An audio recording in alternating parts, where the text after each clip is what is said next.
एक बड़ी छोटी सी कहानी है एक गुरुकुल के छात्र की। ये गुरुकुल में आखिरी दिन था। जब भी वह लड़के गुरुजी को प्रणाम करता था तो विदा ले लेता था।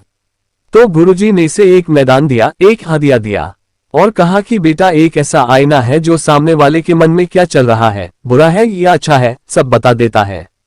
वह लड़का बहुत ही खुश है कि गुरुजी ने उसे बहुत ही अनमोल देवता दिया है। उन्हें लगा कि सबसे पहले गुरुजी को ही देखे कि किस तरह के भ्रम हैं। तो उसने गुरुजी की तरफ आईना को कुहाया तो देखा कि गुरुजी के अंदर तो बुरा है। उसे दिखाई दिया कि क्रोध बचा हुआ है वगैरह वगैरह।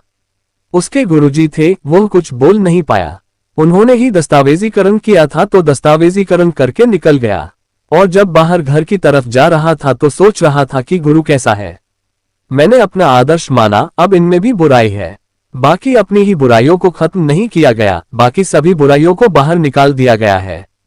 उसे लड़के का अपने गुरुजी से भरोसा टूटता जा रहा था। रास्ते में अपना एक पुराना दोस्त मिला तो उसकी भी जांच कर ली। तो उसने अपने दोस्त को भी दिखाया कि देखो भाई को अपना चेहरा और उनके मन के भाव पलिया के अंदर भी बहुत सारी बुरी बातें हैं, काम, क्रोध, लोभ, मोह बचा हुआ है। उसका भरोसेमंद दोस्त भी पर से टूट गया। आगे बढ़ा तो उसे एक लाइब्रेरी दिखाई दिया तो उसे लगा कि चलो तुम भी हाल जान लेते हो। वह लड़का बॉलीवुड में एक बड़ा कमाल का आईना लेकर आया है और इधर उधर के बोलकर आईना दिखाया है। उन्होंने अपना चेहरा देखो तो उस लड़के ने अपना भी मन पढ़ लिया। ये भी है कमियां और बुरे शेर। अब उस लड़के का यकीन पूरी दुनिया से दोबारा शुरू हो गया। किसी दोस्त में भी कमी है और मेरे गुरुजी में भी कमी है, रिश्तेदारों में भी कमी है, सब में कमी है और बुराई है। लोग ट्यूटोरियल क्या है और अंदर से क्या है, डोगलेपन की दुनिया है। और वह सोच रही थी कि ये दुनिया समाज है, चंचल दुनिया है और बहुत गुस्सा आ रहा था अंदर ही अंदर। अब अपने घर की तरफ भुगतान किया गया था और घर में जब अपनी गली की तरफ बढ़ रहा था तो सोच रहा था मेरे जो माँ पापा हैं उन्हें कोई बुरा नहीं लगेगा, उनमें कोई कमी नहीं होगी और वो बहुत अच्छे होंगे। क्वेश्चन तो बहुत समझ में आता है कि उनकी औकात भी है और वो शायर भी हैं। माँ को तो सभी लक्ष्मी मानते हैं। तो घर में गया और सबसे पहले उसने आईना को दिखाया और कहा कि पिताजी आईने में अपना चेहरा देखो। अब उनके किरदारों में भी उनकी कमियां और बुरे साथी नजर आ रहे हैं। उनका तो भरोसा और उम्मीद भी टूट गया। फिर माँ को आईना में भी शामिल है कमियां नजर आई। फिर उस लड़के को लगा कि आप बिना देरी किए सीधे गुरुकुल में रहते हैं और इस बार भी गुरुजी वापस आ गए हैं और उनके मालिक क्या चल रहे हैं इस दुनिया में, क्या सारे लोग दोगले हैं।